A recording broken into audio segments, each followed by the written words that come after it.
lebih suka. Dia beramal apa yang dia suka. Dia tak beramal apa yang Allah Ta'ala suka. Itu nak check balik. Tahu tak, kadang-kadang kita ada hutang tapi suka kenduri, suka juga. Mana afdal?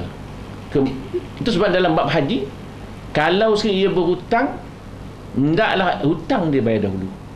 Walaupun sekiranya memang di segi hukumnya, kalau tuan punya hutang itu kata tak apalah, bila bayar lah, tak apa, boleh juga ke Mekah sebenarnya, tapi afdal lah dia bayar hutang. Beramai orang suka belanja orang makan, hutang tak suka bayar. Itu sekian dimaklumkan. Masalah, jika ditanyai orang akan dikau apa kadar makan yang dipuji oleh syarak dan apa kadar makan yang dicela oleh syarak itu, maknanya kadarnya, sukatan dia banyak mana makan agak-agak.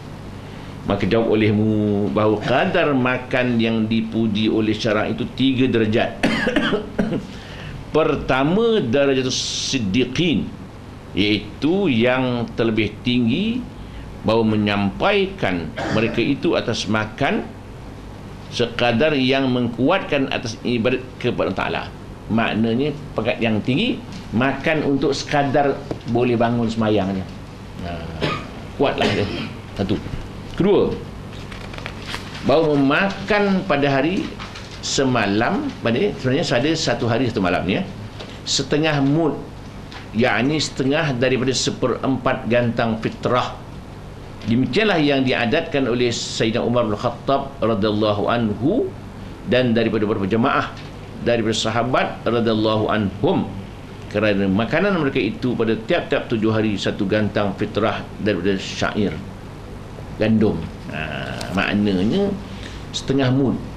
Mud ni cupak, mud ni cupak, setengah mud, 1/4 gantang fitrah.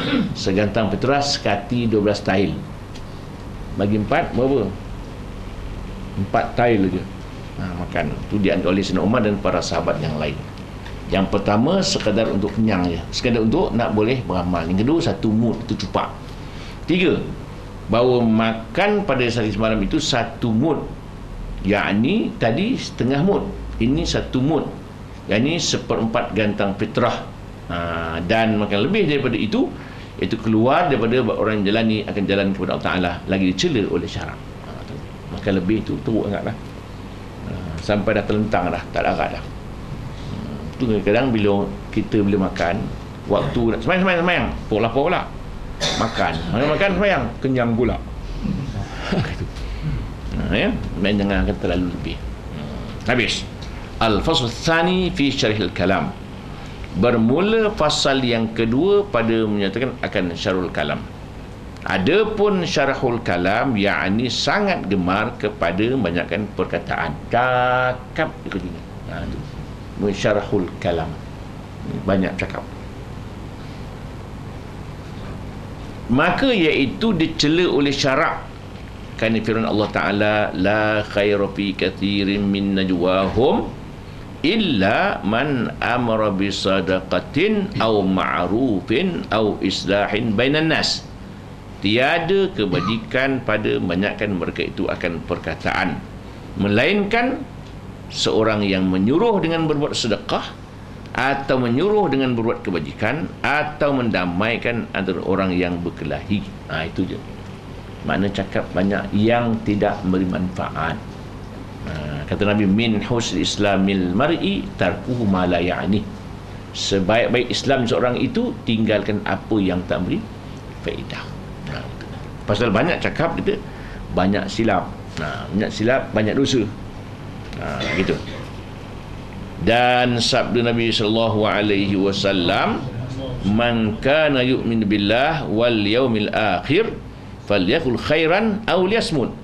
Barang siapa ada ia percaya dengan Allah dan hari kemudian, hendaklah ia berkata akan yang kebajikan atau ia diam. Sini maksudnya barang siapa yang beriman kepada Allah dan hari kiamat, nak cakap elok-elok, kalau tidak diam saja. Kemudian, dan sabda Nabi sallallahu alaihi wasallam lagi, man kathara kalamuhu kathara saqatuhu, man kathara saqatuhu kathara zunubuhu, man kathara zunubuhu kana an-naru aula bihi. Barang siapa banyak perkataannya, tentu saja banyak jatuhnya, dan barang siapa banyak jatuhnya, tentu saja banyak dosanya, dan barang saya banyak dosanya, tentu saja adalah api neraka itu lebih aula dengan dia. Bila cakap banyak gitulah kan, mesti ada silapnya. Habis. Al-faslu tsalis fil ghadab. Bermula fasal yang ketiga pada menyatakan ghadab. Adapun ghadab yakni marah. Marah. Marah ini merupakan suatu sifat yang dipanggil sifat madmumah, sifat yang tercela, maka iaitu dicela oleh syarak. Maksudnya jangan rajin marah. Semalam ada dapat surat, satu orang bertanya soalan panjang, soalan dalam kelas. Ustaz, dia kata, mak saya ni orang yang rajin beramal, rajin umrah, haji pun 2 kali, tapi rajin marah. Begitu. Mak, anak-anak habis marah ni, suami pun dimarahnya habis. Jadi umrah pun rajin, baca Quran pun rajin, mengaji pun rajin, marah pun rajin. Apa hukumnya? Sampai anak-anak pun dah tak suka pada mak. Ada orang pasien tu, maknanya dia pasien beramal tu sebagai rutin biasa saja, yang sedikit pun tidak boleh beri kesan kepada rohani ni.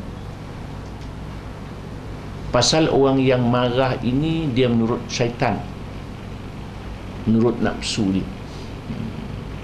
Nabi kan menyebut ahlul jannah kullu layyinin hayyinin sahlin qarib. Ahli syurga itu orang yang lembut dan orang yang mudah, orang yang mesra orangnya. Wa ahlun nar ahlus syadid wa qaba'thara. Ahli neraka itu orang yang keras, kasar, dan qaba'thara. Sahabat pun bertanya, qaba'thara itu makna apa ya Rasulullah? Orang yang keras pada keluarganya. Maknanya rajin marah, silap sikit nak melenting. Jangan cepat-cepat kita ikutkan nafsu itu. Itu sebabnya Nabi pesan orang yang marah itu akhirnya eloklah ia berwuduk. Pasal apa? Pasal marah itu dari syaitan. Syaitan tu daripada api, nak padamkan api itu dengan air. Maka orang yang marah itu berwuduklah. Atau tengah berdiri dia duduk, dah duduk dia baring, baring tidur langsung. Jangan marah-marah. Kalau ambil gambar orang tengah marah tu kan tak elok. Cuba orang tengah marah tu ambil gambar dia, lepas tu tunjukkan waktu dia sedar. Itu sebabnya dipesankan waktu tengah-tengah marah jangan sekali-kali menjatuhkan talak, nanti menyesal. Pasal waktu tu bukan kita handle lah. Nama syaitan yang rajin yang pandai mengasut kita waktu marah itu, siapa nama dia? Ada jenis dia. Dan maknanya dia itu pandai sungguh mengasut kita supaya dia marah. Jangan kita kena tenang. Pasal ingatkan bahawa orang yang kena marah itu pun boleh marah kita. Jangan lupa tu. Kita perasa kita seorang boleh marah orang, orang tak boleh marah kita, dia pun boleh marah juga. Mana kita pemarah, kita lupa orang yang kena marah itu pun boleh marah kita juga. Tapi kita rasa kita gagah, sampaikan tidak dapat lagi, kita telah pun dikuasai oleh nafsu marah. Bukan orang kuat namanya. Orang yang handal, yang kuat ialah orang yang boleh menguasai dirinya. Orang menelan, wal kaziminal ghaiza. Orang yang boleh telan marah itu yang paling mahal. Sebab orang kata betul ni, orang nak mahu rajin marah ni makan lagi unta. So, unta kan tenang itu. Tu. Itu kaedah. Jadi apa Nabi kata? Sabda Nabi sallallahu alaihi wasallam, al-ghadabu yubsil iman kama yubsil sibrul asal. Bermula marah itu membinasakan akan iman seperti binasakan burung patrawali akan air madu. Maknanya iman jadi rosak. Dia satu ketika satu budak muda menceraikan isteri waktu marah. Tengah marah suruh cerai isteri. Talak 3 pula tu. Datanglah jumpa saya. Macam mana ustaz? Saya macam tu, saya tak perasan saya ceraikan isteri saya talak 3. Mak mentua tu kau dah talak 3 balik kau keluar rumah ni. Dah pening. Awak sedar tak waktu marah? Saya sedar. Kan jatuh. Dah menyesal. Nak buat macam mana? Dah talak 3.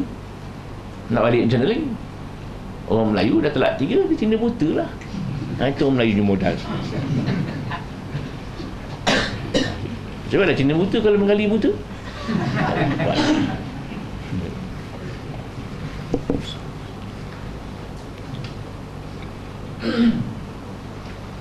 Satu hari, satu orang balik ke sembahyang subuh. Balik sembahyang subuh, tak silap macam mana ceraikan isteri talak 3 tu. Datang pejabat, mana ustaz, ada tak ulama kata boleh? Ulama mana pula nak kata ni? Anak saya 6 ustaz. Yalah, dah 6 macam mana? Kan silap. Dia makna-makna kalau itu tengah marah jangan. Hal talak jangan sebut. Isteri pun jangan minta talak. Isteri pula samsing juga. Ceraikan I. Tu. Satu ketika dia orang dia juga berkelahi. Suami ni suami tendang kipas angin patah. Kipas angin tegak. Isteri ambil pisau dapur, dia cucuk suami. Awak ceraikan sekarang. Tak cerai saya cucuk tegak. Dah takut cerai. Besok dia menyesal. Kan dah. Bukan orang yang paksa, dia isteri suami dia. Jadi maknanya itu merupakan pesanan jangan tengah-tengah marah itu menjatuhkan talak. Itu sebabnya Allah Ta'ala tak beri isteri kuasa talak. Dia pasal tak dapat kuasai perasaan. Suami boleh tahan sikit, isteri tak boleh. Lambat balik kan? Assalamualaikum, I ceraikan you. Tak mengaji kita.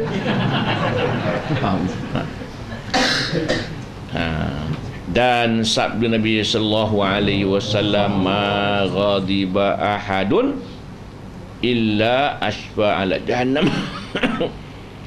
Tiada marah seorang melainkan hampir ia atas api neraka jahanam. Itu sebabnya kalau marah itu boleh menyebabkan cepat jatuh ke dalam jurang api neraka.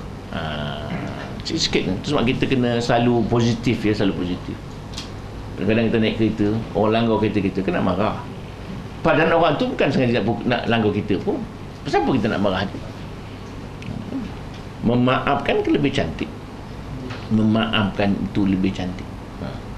Kan satu ketika siapa nama orang kafir Quraisy, orang Yahudi, Yahudi. Nabi duduk bawah kota ni. Datang Yahudi naik panjat kota tu, dibawa batu, lepas kalau kena Nabi mah hancur pada. Lepas batu melayang-layang tu, bum baru jatuh. Jadi Yahudi pun terjun. Sebelum batu sampai, dia jatuh dulu. Minta maaf ya Rasulullah. Nabi dah, aku maafkan saya. Kalau kita terlempang muka dulu. Di mana? Kita nak belajar sirah. Da'thur pun begitu. Nabi tengah menjemur baju, baring bawah pokok seorang, datang Da'thur, man yamnaka minni ya Muhammad, kalau aku bunuh kau ya Muhammad, siapa nak tegah aku? La ahad. Nabi kata Allah. Nabi kata, Nabi sebut Allah, jatuh pedang. Nabi ambil pedang tu lah, man yamnaka minni ya Da'thur, wahai Da'thur, kalau aku bunuh kau, siapa nak tegah aku? La ahad, siapa pun tidak. Nabi maafkan saja. Itu.